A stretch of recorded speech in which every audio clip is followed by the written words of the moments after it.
The Texans defeated the Dallas Cowboys 14-6 in their fourth preseason game and closed out the preseason with a 3-1 record.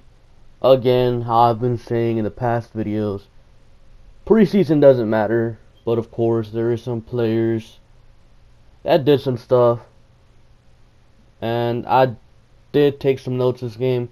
Not as many as the other games because this game, it's really not important. But before we really talk about the game itself, I just kind of want to give my thoughts on the Greg Manx extension. Greg Manx got a 2-year extension, in case you guys didn't hear, and I think that's a wonderful extension. Greg Manx, he does have some starting caliber, but obviously he's not as good as Nick Martin. Nick Martin is levels ahead of Greg Manx, but it's still nice to see that Brian Gaine is, worried about depth, I guess. If this was Rick Smith, I am pretty sure he would have let Greg Manx walk, because to me, Rick Smith never cared about depth, and something that's clear to me this first season under Brian Gaine is that he does care about depth. So, that's kind of refreshing to see. Anyways, let's get into the game. Okay, now, Virgin. If you guys have watched my other preseason videos, you guys know how I feel about Virgin. I think Virgin is really, really, really, really bad. But you know what? Today, Virgin, I'll say it was the first drive. Virgin had a terrible pass interference.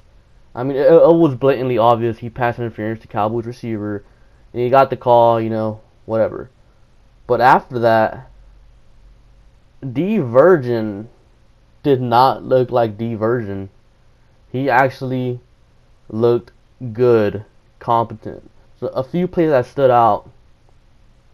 Well, the one play to me that stood out, I believe it was a second down, and the Cowboys did a screen pass. Virgin read it like a book, and he made the tackle. It was just a nice play by Virgin, and of course he had that interception to close out the first half. But I mean, that was a Hail Mary, so But yeah, Virgin actually looked surprisingly decent. And then we have Peter Colombayi. Peter Colombayi was actually somewhat noticeable today. There was this one occasion where he had a nice special teams tackle, but this other occasion that stood out was on a screen pass by Dallas. Obviously it was a screen pass. Colombayi read it. He almost made the tackle. He didn't make the tackle, but he pretty much disrupted the play, held the running back enough for someone else to come and make the tackle and clean it up. So I thought that was pretty good. Joel Heath and the backup defensive line. My God. They were dominating the Cowboys. And, I mean, Joel Heath and Angelo Blackson, let's be honest, guys. These guys are good. These guys would be starting on another team in the NFL. Some people believe that Joel Heath or Angelo Blackson might be on the way out. I think they should both stay on the team. If it were to me personally, Carlos Watkins would be the one to be cut, but I think we can keep all three, honestly. I thought Alfred Blue looked pretty nice. I thought Jordan Akins looked pretty nice. He had two pretty good catches. There's one catch that really stood out. It wasn't the first one, it was actually the second one, where he kind of pushed off a bit. And that's like a veteran tight end type move. You see people like Rob Gronkowski, Travis Kelce get away with it all the time. You see DeAndre Hopkins get away with it all the time. Like, it just seemed like a subtle push off, turned directions, caught the pass. It just looked nice. Of course, he had the Justin Reed pick. Justin Reed. I think that pick was more on a terrible throw by the Cowboys' backup quarterback, but nonetheless, Justin Reed made the play, and it was still nice. Something that was quite interesting to me is Bruce Ellington was playing there for a significant amount of time, and he was even out there returning punts. So yeah, I know Pat D Stat and Texans Cap on Twitter have been saying that Bruce Ellington might not make the team. Personally, I disagree with them, but the fact that Bruce Ellington was out there returning punts, it kind of raises some questions. And then you have Trevor Daniel versus Shane Lechler. At first, not many people thought this was a competition, and then it turns out it is a competition. And today, I thought Trevor Daniel was doing a fantastic job of outperforming Shane Lechler. But then Trevor Daniel had a nasty, and by nasty I mean ugly, 36-yard punt. It was terrible. It was a 36-yard punt. The thing is, the next drive, or the next Texans punting situation, which was the next drive, Shane Lechler ends up punting one for 61 yards. So I think so far, Trevor Daniel has outperformed Shane Lechler, and I think Trevor Daniel should be the punter over Shane Lechler. But maybe that 36-yard punt versus that 61-yard punt might, tell the Texans, you know what, don't make the change yet. I think the running backs probably looked better than they have before in this game. You had Alfred Blue looking nice. I thought Tyler Ervin looked a little bit more shifty. And Coleman and Swanson looked nice. It was like the first we really seen of them, like significant amount besides Coleman. He did play some last game, and he did make some plays. But I think this offensive line was kind of up and down today. So whenever the running backs didn't make a play, it was mostly on the offensive line. The pass protection was the same. It was up and down. Inconsistent, I guess, is a word you could use for the offensive line. But again, it was backup offensive linemen. Another thing to note, Kendall Lamb. Kendall Lamb is still the Kendall Lamb we all know. He's bad. He is not a good football player. Yeah. Anyway, speaking of the running backs, I guess, we kind of got off track there. But we had Swanson. He got a first down on a 4th and 1. I think that was all him.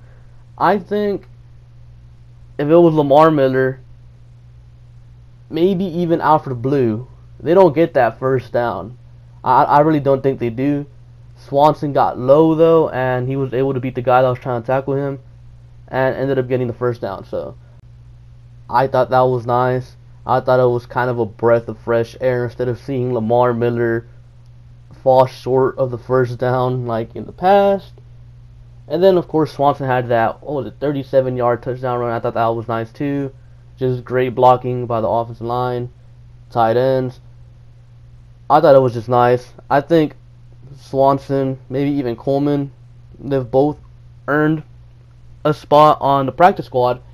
I don't quite think they make the team, but I do think they make the practice squad.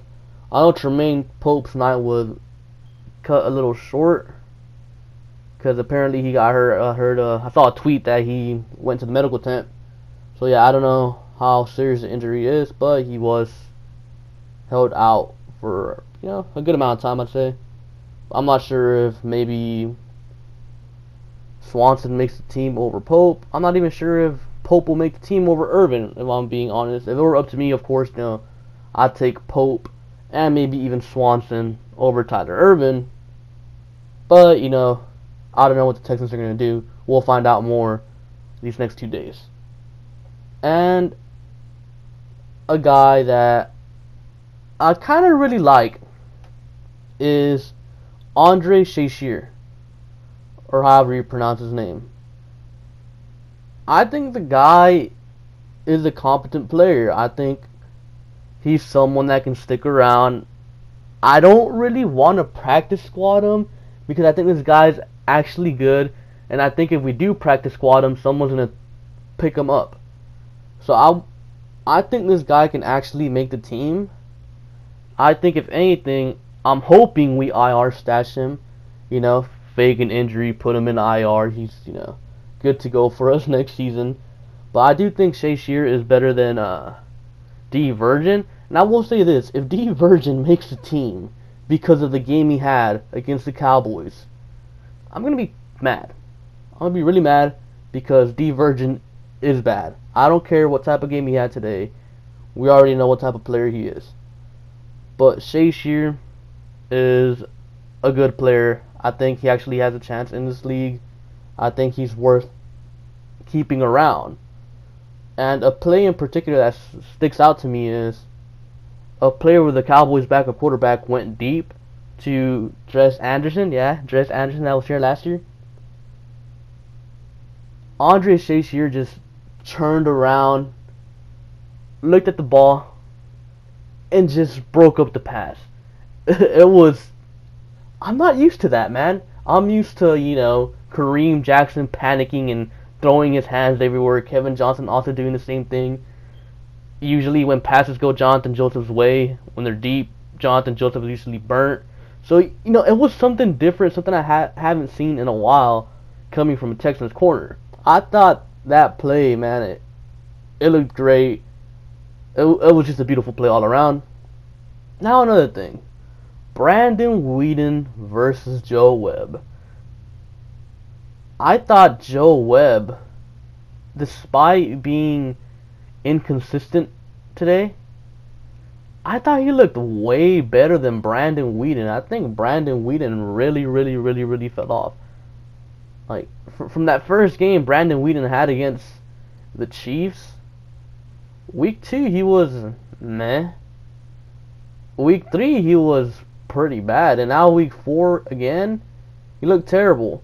So I don't know, guys. Maybe the Texans do keep 2 quarterbacks, and maybe those 2 quarterbacks are Deshaun and Webb, because yes, Brandon Whedon did start the game, but probably about towards the end of the 3rd quarter, Webb and Whedon started alternating drives, and